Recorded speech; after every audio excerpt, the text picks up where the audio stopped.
কয়েকশো কোটি টাকা খরচে নির্মিত ন্যাশনাল হাইওয়ে সড়কের বেহাল অবস্থা নিয়ে তীব্র প্রতিবাদ ব্যক্ত করলেন শিলচরের সাংস্কৃতিক কর্মীরা এবং বুদ্ধিজীবীরা।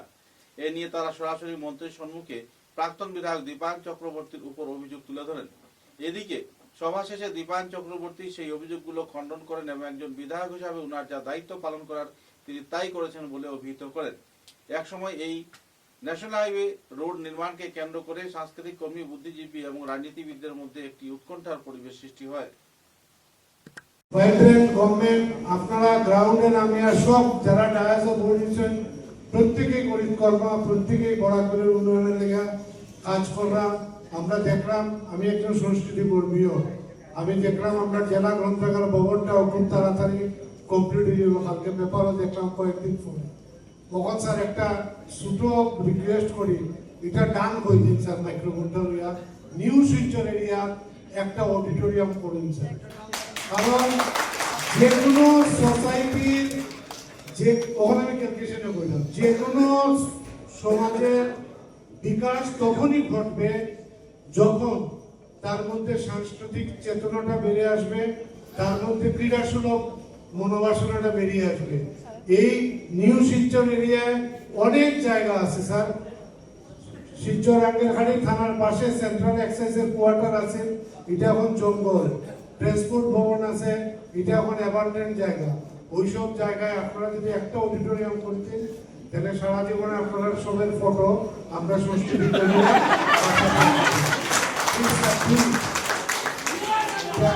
2026 ইনোভেশন করেন, আমি একটুই বলছি 2028-এর মধ্যে কমপ্লিট করে দেবো, আর টাইম নিতাম না। তবু একটু যখন টাইম আছে, আপনারা দিচ্ছি একটা কথা কইছেন, ভেঙে হাইওয়ে ইঞ্জিনিয়ার আপনারা প্রচুর টাকা এই বরাকবেলির সড়কের লেগে দিলা।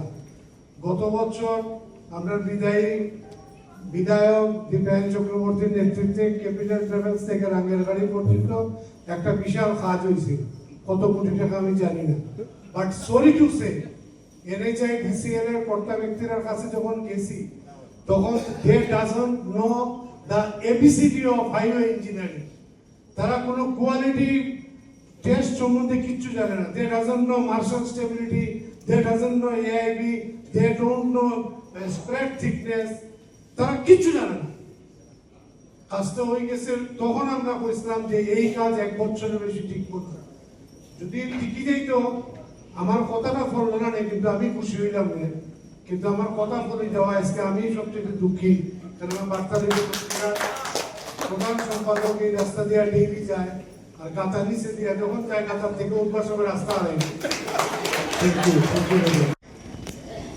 আসাম লেজিসলেটিভ অ্যাসেম্বলির একজন বিধায়ক ছিলাম, কিন্তু শিলচর শহরের দায়িত্ব আমার উপর ছিল।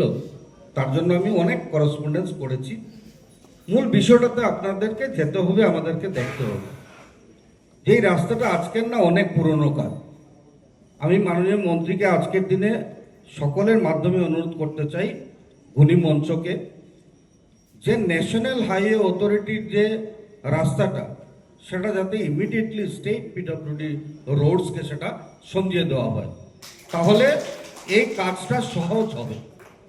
আমাদের বাইপাস হয়েছে, রামনগর বাইপাস, সেই বাইপাস থেকে ন্যাশনাল হাইওয়ের রাস্তাটা চলে যাক, কিন্তু শহরের ভেতরে যাতে ন্যাশনাল হাইওয়ে অথরিটি না থাকে, সেটা যাতে স্টেট PWDতে দেওয়া হয়, তার জন্য অনুরোধ আছে। কেন রাখছি, যে NHI DCLকে আমি অনেক করেসপন্ডেন্স করেছি, তো আমার হাতের নাগালের বাইরে স্বাভাবিকভাবে সেই কাজ করা সম্ভব না। যিনি কন্ট্রাক্টর বরাত নিয়েছেন আর ইঞ্জিনিয়ার সেটা এস্টিমেট বানিয়েছেন, আমি ইঞ্জিনিয়ার ছিলাম না। যে ব্লকের উপর পিস করা ইত্যাদি ইত্যাদি ব্যাপার, সেটা ডিপার্টমেন্টের ব্যাপার ছিল। এখানে বলতে হবে, যিনি কন্ট্রাক্টর বরাত পেয়েছেন 23%, 24%, 50% বিলো পর্যন্ত তারা কম্পিটিশনে গিয়ে কাজ নিয়েছেন। তো স্বাভাবিকভাবে আমরা জানতাম যে কাজ নষ্ট হবে, কারণ 23% বিলেতে কাজ করা সম্ভব না। কারণ ডিপার্টমেন্ট একটা এস্টিমেট বানিয়েছে যে একটা চেয়ার কিনতে হলে 10 টাকা লাগবে।